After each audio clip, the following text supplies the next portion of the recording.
Good afternoon, everybody. I want to begin by thanking everyone again for your patience and for the sacrifices that you've been making. Businesses, pubs, restaurants that have been waiting to welcome customers back through their doors, grandparents who have gone for months without seeing their grandchildren, weddings postponed, funerals sadly constrained, and religious festivals such as Eid yet again facing restrictions. And I want to thank you particularly because your efforts have so visibly paid off, giving us the time to vaccinate more than 2/3 of all adults across the UK, with more than 1/3, nearly 18 million people, also receiving their second dose, and thereby unquestionably saving many lives. And so it's precisely because of your efforts that I can confirm today that we've met our 4 tests for further easing the lockdown in England. And Chris will run through the details in a minute. But with deaths and hospitalizations at their lowest level since last July, the UK's 4 chief medical officers today agreeing a reduction in the alert level, the data now support moving to step 3 in England from next Monday, the 17th of May. This means the rule of 6 or 2 households that is applied outdoors will now apply indoors, and the limit for outdoor meetings will increase to 30. From next Monday, you'll be able to sit inside a pub and inside a restaurant. You'll be able to go to the cinema, and children will be able to use indoor play areas. We're reopening hostels, hotels, B&Bs. We'll reopen the doors to our theatres, concert halls, and business conference centres. We'll unlock the turnstiles of our sports stadia subject to capacity limits, and from next week, everyone will be able to travel within Britain and stay overnight, meaning schools will also be able to organise trips with overnight stays. We will no longer require face coverings in classrooms or for students in communal areas in secondary schools and colleges.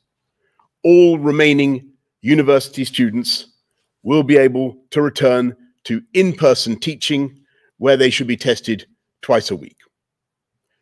We will increase the number of named visitors for those in care homes from 2 to 5, and residents will have greater freedoms to leave their home without having to isolate on their return. This unlocking amounts to a very considerable step on the road back to normality, and I am confident that we will be able to go further. Subject to the impact of step 3 on the data, we remain on track to move to step 4 on the 21st of June. And to give business more time to prepare, we'll be saying more later this month about exactly what the world will look like and what role there could be, if any, for certification and social distancing. And today, we're taking a step towards that moment when we learn to live responsibly with COVID, when we cease eventually to rely on detailed government edicts and make our own decisions based on the best scientific advice about how to protect our families and those around us.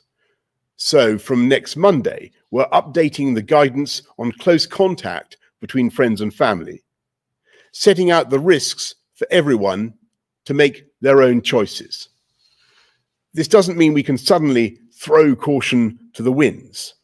In fact, more than a year into this pandemic, we all know that close contact, such as hugging, is a direct way of transmitting this disease.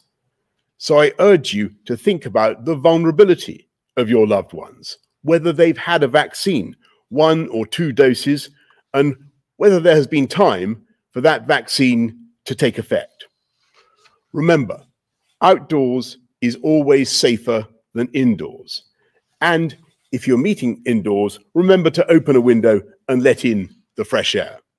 Keep getting tested regularly, even if you don't have symptoms, so you don't spread the virus without knowing it. And whatever you decide, I must ask you to continue to follow social distancing when not with friends and family, including in workplaces, shops, pubs, restaurants, and other settings. we only have to look at the very sad situation in other countries to see the lethal potential still of this virus, and we must continue to fight the spread of variants here in the UK.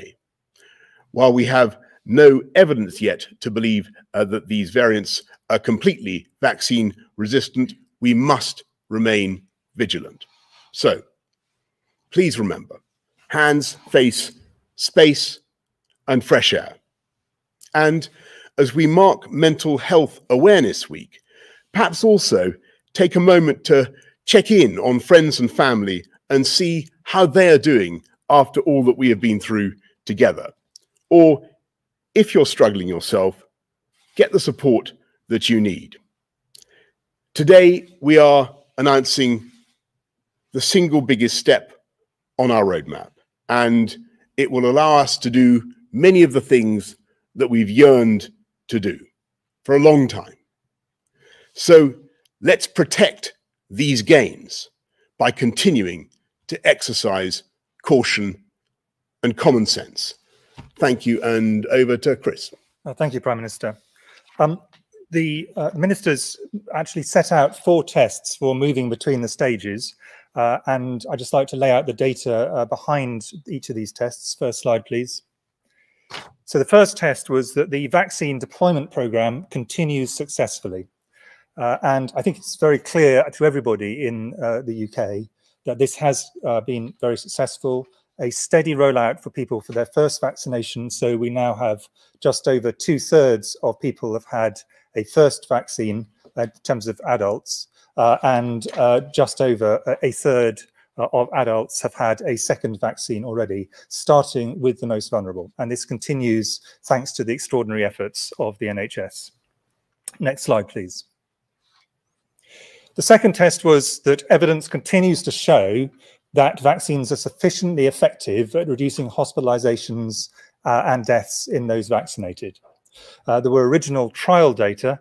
We now have very clear data from real-world settings, and some of that was published, further data was published by Public Health England today.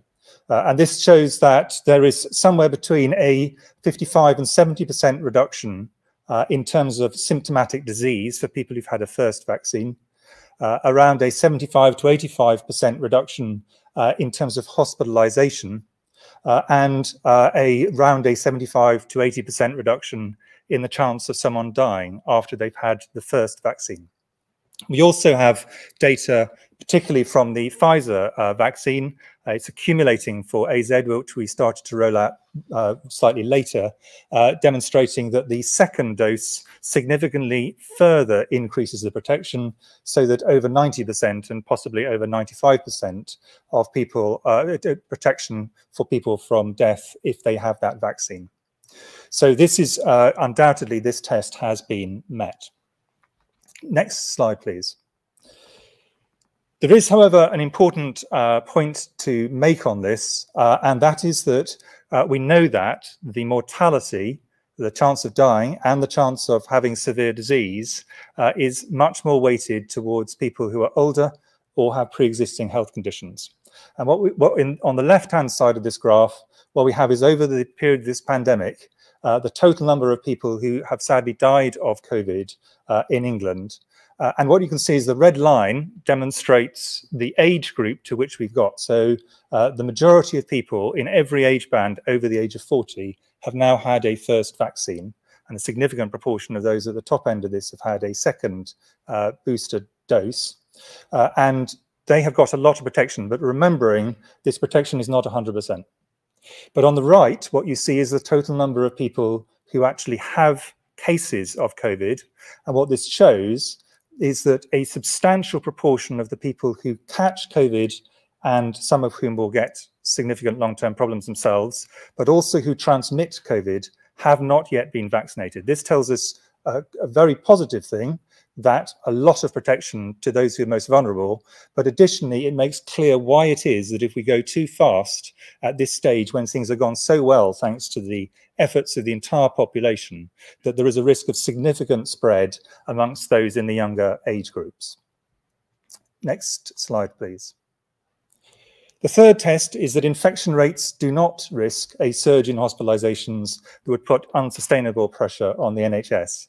And as the Prime Minister has said, the view of all the Chief Medical Officers for England, Scotland, Wales and Northern Ireland, and of the Medical Director of the NHS, based on advice from JBC, is not only that rates in hospital are very low, which we can see in this graph, showing there's been a steady decline and the number of people who've dying from COVID is now very small indeed, thankfully, in the UK, but that we do not think there is a likelihood in the next period after this upsurge of seeing a significant increase in pressure on the NHS, although some increase in transmission should be assumed as a result of the opening up that the Prime Minister has laid out.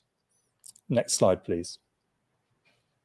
The final test, and in a way the most difficult test, is the assessment of the risk from variants of concern. These are new variants of COVID, which might be one or other or both of either more transmissible than existing ones, and everyone in the country will remember that when the B117 variant first started emerging in Kent, it then spread incredibly fast. So more transmissible ones are potentially a problem, or ones which could cause problems with vaccination. And we do have some confidence that the vaccines we have provides a reasonable degree of protection from severe disease, but that can be reduced with some of the existing variants, including the one B1351 first described in South Africa, but others could emerge, or we might get more transmissible ones. And we have a concern at the moment about a variant called B1617.2, rather snappy name, first described from India. And this is actually spreading from very small amounts, but it is beginning to spread in certain parts of the country. And we need to keep quite a close eye on this. So the point about this is the threats are significantly reduced, but there are still some residual issues that we need to keep a very close eye on. And therefore, we need to go carefully and steadily, as the Prime Minister has said. Thanks very much, Chris. Patrick, anything to add at this stage? Then let's go to members of the public. Anne from York. What proportion of recent daily infections is found to come from variants of concern other than the Kent variant? Chris, I think I'm going to pass that one to you.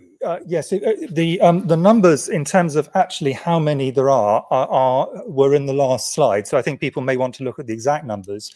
The proportions at the moment are less than 5%. Are variants which are the not the B117, the Kent variant, which is the dominant one in the UK. But that's changing the whole time. Most of them are currently relatively stable. They're not increasing at a great rate. The one that is slightly concerning us in terms of increasing as a proportion is the variant which has been described from India. And that is in certain parts of the UK, and that does appear to be increasing, but from very low levels over the last 2 weeks. Thanks very much, Anne. Thank you, Chris. Francis from Lincoln. With the roadmap set to open up for physical contact, e.g. hugs, from the 17th of May, how are you planning to protect the unvaccinated under 40s teachers and support staff who will undoubtedly feel the consequences of this? Well, Francis, thank you very much. And I know there's going to be a lot of people thinking about the guidance on hugging and how, if at all, they should respond. And I would say that people, as I said in my earlier remarks, people should obviously you should do it if you think it's appropriate, if you think the risks are very, very low, but you should exercise care and common sense. And clearly, with unvaccinated people, there must be a greater risk of transmission than with those who have had vaccination. But there again, don't forget, Francis, that even with 2 doses of the vaccine, although you will be at much less risk of death or of hospitalization, there is still a risk of transmission, even though it's greatly reduced. So basically, Francis, it's up to all of us to exercise common sense and caution in the way we do it. Let's go to Hugh Pym of the BBC. Thank you, Prime Minister. Is it possible that you might even bring forward the June the 21st date for the final stage of the roadmap and the lifting of all legal restrictions, or will you definitely stick to that as the earliest possible time? Hugh, I think it's very important that we should proceed cautiously, but as I've said many times now, hopefully irreversibly. And the secret of the success that we've had so far, I think, has been that we have been guided by the data, and we've given time to see the effect of each successive stage on the roadmap. So from March the 6th to April the 12th, and then from April the 12th to May the 17th, and then on to June the 21st, we've given ourselves a breathing space. What's happening today, or what's happening on Monday the 17th, everybody should understand, is a very considerable unlocking. And there will be a lot of extra movement, a lot of extra contact. That's just inevitable from what's happening. We think it's prudent. We think we can do it, but it's got to be done in a way that's cautious. And I think we'll want to have time to see the effect. You've heard what Chris has said about the presence of the Indian variant and other variants. We've just got to monitor these things as we go along. And I think what business would want to see getting ready for the 21st is as much certainty about that as possible. And that's what we aim to deliver. Thank you very much, Hugh. Romilly Weeks of ITV. Prime Minister, now you're telling people to use their own judgment on hugging. Given that it is a significant factor in the spread of COVID, are you expecting people to be extremely cautious about who and how often they hug? If I can also ask who you're looking forward to hugging. And last week you said there was a good chance we could scrap social distancing rules altogether after June the 21st. The scientists doing the modelling suggest we have no idea what will happen if that is done. Would that really be a wise move in that case? Thanks very much, Romilly. Well, I just repeat what I said. I think, and whoever I hug, I can assure you it will be done with caution and restraint. I'm not going to act it out now, but I think we all know what we mean. It's about basic common sense. And when it comes to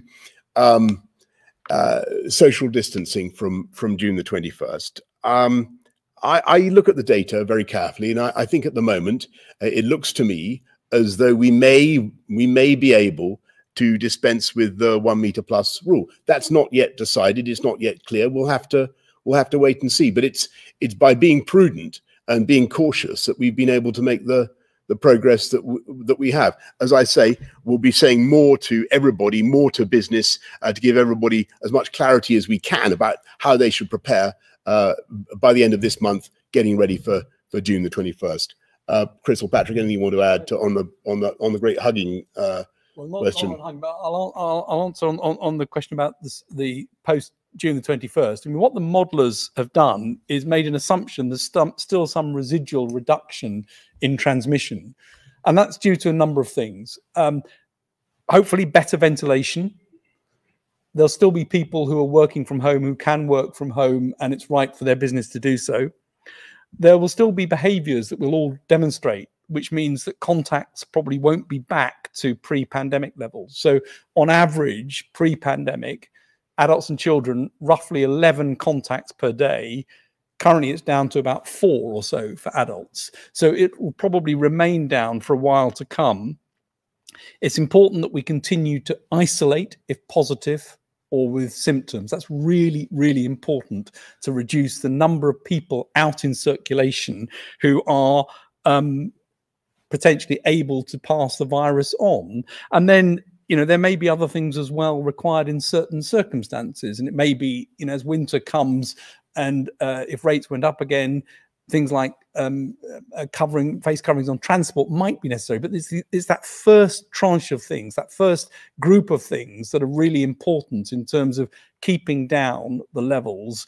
And those aren't big impositions on any of us. They're A, what we're going to do probably in terms of how we interact with each other, and B, things like the ventilation, the ability to still stay working from home if it's appropriate to do so. Thanks very much, Romilly. Tom Newton-Dunn, Times Radio.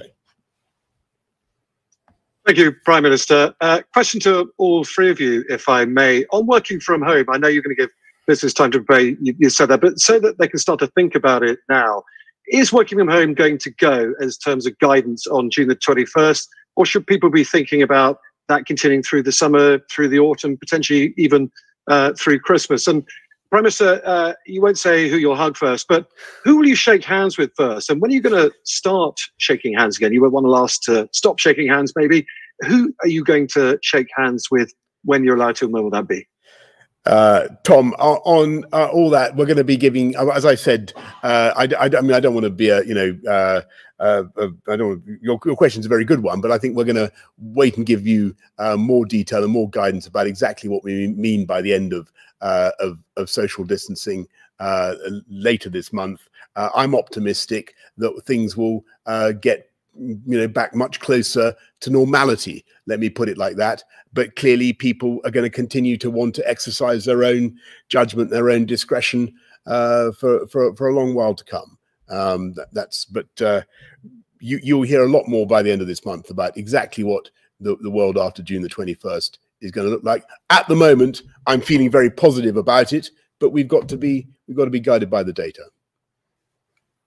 Anything to add on that? Thank you very much, Jason Groves, Daily Mail.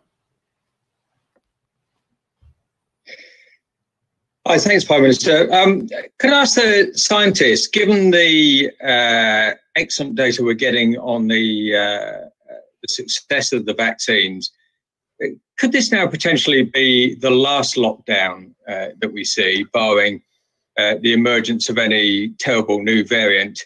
And Prime Minister, can I just pick you up on that last point? You've said in the past that you would like to see people back at their desks at the end of all this. Is that how you see the future? Do you think people can work as effectively there, or is working from home got a big part to play in the future still?